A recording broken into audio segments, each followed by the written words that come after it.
Strong looks different for each of us, and it's time to put focus on our unique journeys that get us there. This space created weekly is for athletes to improve their mindset in order to better navigate challenges that come up in sport and in different seasons of life. On this show, we ask the questions that lead to better answers and have the conversations that truly matter. This is the Becoming Your Strong podcast. Hey, you guys. Welcome back to another episode of the Becoming Your Strong podcast. I just want to start off this episode with saying, I feel you, I see you, I understand you, and I promise you that it's going to be okay. If you clicked on this episode today, you're probably in a similar spot that I'm in to a lot of the friends, people in my life that they're in as well too. We're just all going through some stuff, right? And I want to start off by taking a moment to bring you to ease that we're doing the work. You're doing the work by showing up here today. And because of that, you're going to take a step forward. And because of that, things are going to be okay. Right now, maybe things feel stressful, overwhelming, maybe even a little bit heavy, too heavy to deal with. Well, I'm hoping what I'm able to give to you today is going to be game-changing for you. At least just one thing that you can start to apply to your life right now to help you get past what feels like is this sticking point in your life. I felt really motivated and inspired to talk about this for a couple of different reasons. One, there was actually a podcast I listened to somewhat recently that resonated with me that had to do with sticking points. Different field, different points, but overall I was like, I feel like I need to get on and talk about what's going on in my life. Maybe not like the exact details, but ways that I'm navigating it and how hard that's been, and just show that the process isn't perfect by any stretch. But also too, just this last weekend, I just have come to learn that there's a lot of my favorite people that are in very similar boats, right? And so this is my way of reaching out to you. If maybe you're someone that's close to me in my life, even if I don't know you, but just a way to let you know that someone's out there thinking about you, that you're not alone in this. Like I said, we're going to grasp hands and go through this together, not just only today, but in the future. And for any of you that are experiencing something that need help or need an extra ear, just need something, please don't hesitate to just send me a message. I may not be the right resource for you, but at least I can direct you, and I'd rather you ask for the help than sit there and not ask for the help. So with that being said, let's just jump right in. I have been going through a lot lately. I think I've been fairly transparent on the podcast as far as like my health, and noticing that I'm not sleeping as well and my stress levels are higher and I've got a lot of brain fog, and like just my overall like well-being isn't at 100%. What I haven't talked about is like, again, the fact that like what's actually causing those. Like my health was the biggest indicator of like, oh, something's just off. And I went through like, okay, it's got to be nutrition, and realized it wasn't nutrition. Okay, well, let's do all these labs. Let's see if it's hormonal. Well, it might not be hormonal. Like I'm going to all those surface level things, and it's not to say that those things aren't important, but what's probably the most important is that we deal with the things that are going on in our actual life that are seeping out into these other areas. That yes, your nutrition may be impacted right now, but what's the bigger underlying picture here? Is it your nutrition, or is it your relationships right now that are leading you to maybe not make the best decisions? So this is an attempt to attack those things and to really understand, again, what's going on beneath the surface versus just trying to handle all these, what I'd like to call like external things. We will get there eventually, but I guarantee if we handle what's going on in our heart and in our head, the rest of it's going to start to fall into place. So I do just want to start with that by just saying, again, that's just a layer of like again, where I'm at and the journey that I'm on is it started with those little pieces and now it's gone to, oh, actually has nothing to do with this or this. It's like, I just need to get a better grasp on my life and how Kayla is doing mentally and emotionally, just her overall well-being. So what I hope to go through just over the next like 10, 15, 20 minutes is just a few simple, I shouldn't say the word simple, just go through a few steps to help you start to find maybe what some of those answers are. And I just also want to mention, like, you might find those answers and they might terrify you and you might not know the how. You might not know your next step. I want to say that that's okay. All we need to focus on right now is that first step of the bigger staircase. The hardest part is figuring out the problem. The easier part is actually figuring out the how to overcome. And it might not feel like it in the moment, but once we recognize that this is the problem, that we have the problem, 9 times out of 10, we can find the right resources and guide ourselves down the right paths to getting to the places that we need to be. So again, these are just simple steps.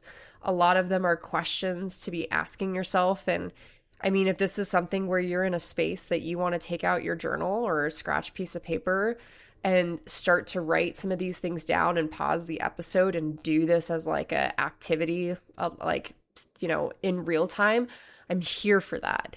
Maybe this is something that you come back to every so often, right? And you just take it apart piece by piece. But where I want to take you first is just starting with an energy inventory. I want you to think about where it is that you are spending your time. What's the energy that you're spending on those things? And then your overall enjoyment level of those things that you're spending your energy and your time on. So I think the simplest way to go about this is like take out a calendar. If you utilize a calendar, but maybe it's, you know, on your phone or maybe it's pen and paper, take that out and just, you know, look at the last week or two, maybe even just the last month, and just logistically see like, okay, where am I spending my time? And maybe you actually write that out of like, okay, I've spent, you know, 40 hours at work this week. And then, you know, I've also been doing XYZ extracurricular activity, like just quite literally write those things out. And once you get a better idea of like where your calendar is at, then figure out, okay, what's the energy that I'm giving to these activities, right? And I think that this part alone is incredibly powerful because you're not only seeing how much you're actually giving, and maybe you haven't given yourself as much credit as you think, right? Sometimes we put all of our energy into things and we think, oh, well, I could do more. I could have done better. I could, you know, that wasn't enough. Like this is actually giving you a chance to acknowledge what kind of energy you're putting into things, but then also to realize like, wow, I'm putting a lot of energy into these things. And these are the things that don't matter. These are the things that are eating me alive. And that sort of goes into the last part of this is what's your enjoyment level? If you're spending a lot of time and a lot of energy and your enjoyment level is low, then that's an area to highlight, right? Okay, we have to dig further into that and really unpack what's going on in our life when it comes to that. I would even to take this a step further is once you start to rate your enjoyment level on where you're spending your time, I would ask like, okay, why am I giving it these ratings? Like low, medium, high, maybe it's a 1 through 10 scale. Like why are the ratings, like why are they the way that they are? Right? And just sit in that for a second. And maybe you write down some particular reasons. I know for me, like when I look at some of those lower rating areas, I think about, okay, do I have certain expectations, whether they're expectations that I've put on myself, or maybe they're expectations from external people and things? Like, are there certain expectations in general that I'm holding myself to? And overall, like, how is that playing a role in the circumstance? Is it bringing me joy?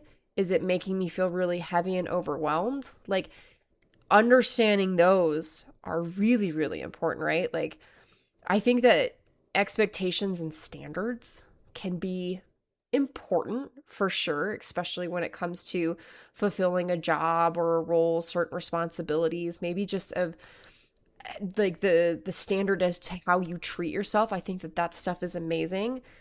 But I've come to find in my journey that most of our expectations are actually drowning us. And so maybe just even calling out certain expectations are going to free you and being like, do I need to even have that? And if I wasn't to have that expectation, how would things be shifted? So that's the first thing, right? And maybe you need to just spend a ton of time there because I think that there's a lot that could come from it, right? And that's really where I would say the first part of like identifying the problem is at. And this is where I would say the secondary part of it is at. And hang with me for a second. We're going to go through this. But now I'd start asking on the other side of the spectrum, things around your season of life that you're in. And I would start to ask, what are you craving in this current moment? And this can be tainted, right? Based off of the day. Hopefully you're writing this stuff down maybe when you're in a good headspace. And when I say a good headspace, I'm not saying like you're happy for the first time in a while. Like I'm talking about like you got a good amount of sleep, you're not hangry, things of that sort. Like your basic physiological needs are met. Like you're in a good headspace to be able to think clearly through these things versus again, some of those other maybe circumstances that don't give us the best chance to win. Think about what are you actually craving? And maybe this season of life is only a few weeks. Maybe this season of life is a couple months, a year, right? That's up for you to decide. But what are you like just craving so much in this moment? And then being able to write that out. Remember, there's no right or wrong answers here. Like you could take that in a million different directions, but whatever direction it hits you in, like I want you to run with it. Once you write that down, compare that to another thing, which is what you think you should be doing or where it is that you should be in life, right? So this is what you're craving. And then you're looking even into like the future a little bit, right? Of, okay, well, this is kind of where I think I should be. Or again, looking, I guess not into the future, but looking into some of those expectations that we might have or the thoughts, the dreams, the hopes that we had about our life. Start to compare those two things, right? And see what you can find from that. Maybe you even also compare what you're craving to this season of life to what it is that you're currently doing, right? The season of life that you're living as you just identified from that energy inventory. Start to compare those three. And if you're looking at what you're craving and then what you're currently doing and it's not aligning, okay, there's a problem. If you're looking at what you think you should be doing or where you should be in life, and those aren't aligning either for good or for bad, okay, that's something else that we need to mark down and highlight, right? So all we're doing is we're just trying to get some answers here. And even too, you might even just look at what you think you should be doing and where you think you should be in life, what you think you should be accomplishing. Maybe you look at that and you say, hey, is that realistic? Is that relevant? Is that actually serving me, right?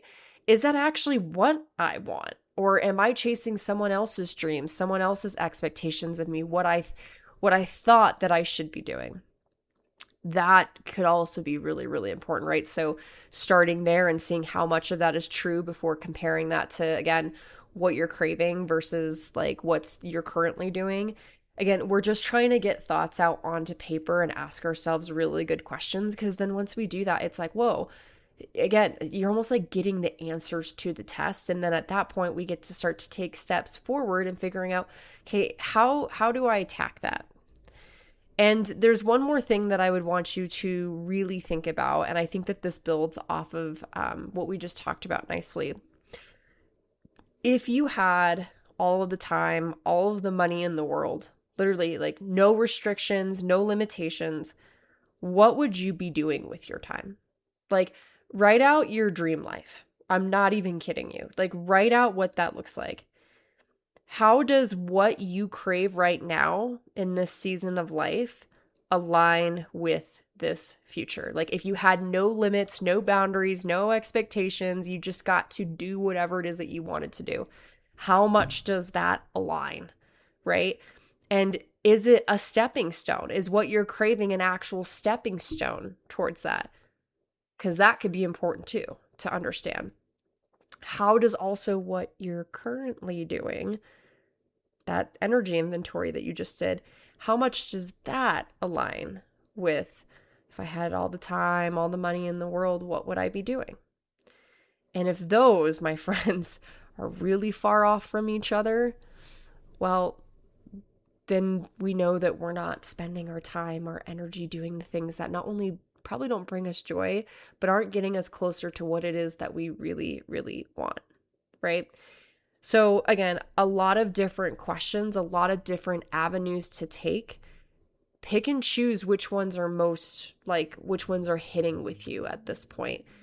All you have to do, you guys, is you just got to be honest. You got to be genuine. You got to be okay with how you feel and what emotions come, what you might speak out loud or write down on paper. Don't be afraid of it. Accept it. Acknowledge it. Know that you're not wrong for thinking or feeling this way. You just got to actually pull it out of you to recognize, hey, is this a problem? Is this something that I need to fix? Or, what does this mean for me right now? Right. And I think that comes to the next step beautifully. Because now if we have this aha moment, this big moment of whoa, I now realize that this is the problem and I feel really good that this is something that I need to take care of. Well, why do it alone? Why not admit that you aren't doing well and that you need some help, that you're a little bit afraid and you need some help, right? There's nothing wrong with that. Help can look so different depending on the human being. It could go as serious or as far as maybe gaining a therapist. It could be just asking a parent, hey, I'm feeling this way and I need this kind of support. Can you help me sort of weave my way through this?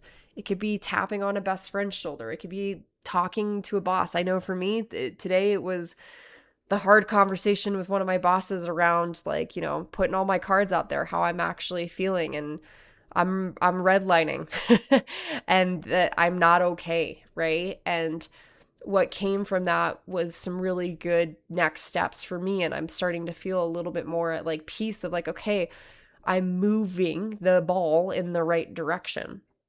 Admit that you're not okay and that it's okay to not be okay. And that your next step might not be to know the answer, but just to ask for help.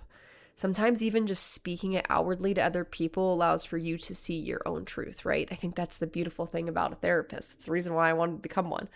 All you got to do is have the person ask the right questions, and then you start answering them and you realize, oh, wait, I've always known what to do. I've just been so covered up by this muck and just noise, right? You just need someone to pull it out of you.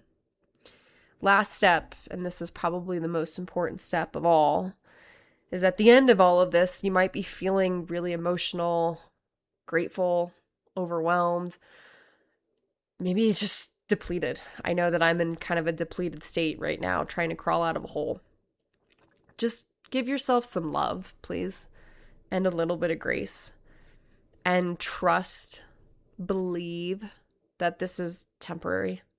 This stuff is all temporary. The way that you're feeling is truly temporary.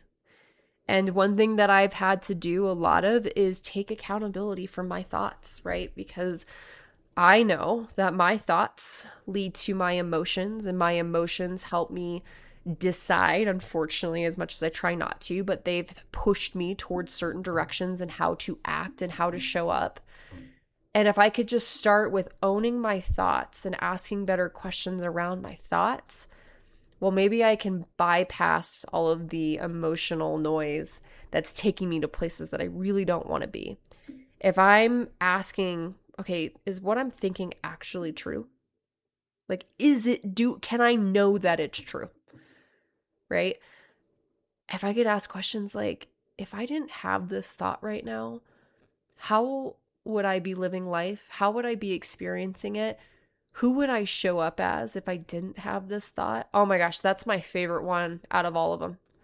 Who would I show up as, or how would my life look different if I didn't have these thoughts? And it's not saying to eliminate them or to shove them underneath the rug by any means. It's just simply speaking of like, hey, if I didn't have this thought of I'm driven nuts every single time that this thing happens at work, and I hate this because of this, and this annoys me, and like if you were to start to acknowledge that thought is the thing that's actually driving you crazy, not the actual action itself, how would you show up differently? How would your joy, your levels of stress, all that, how would that be impacted?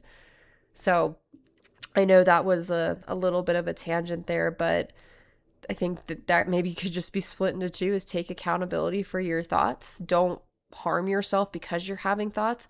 Just give yourself some love and some grace, and work to accept them and acknowledge them, and just trust that at the end of the day, you guys, you are going to get yourself through this. You're going to get yourself through this.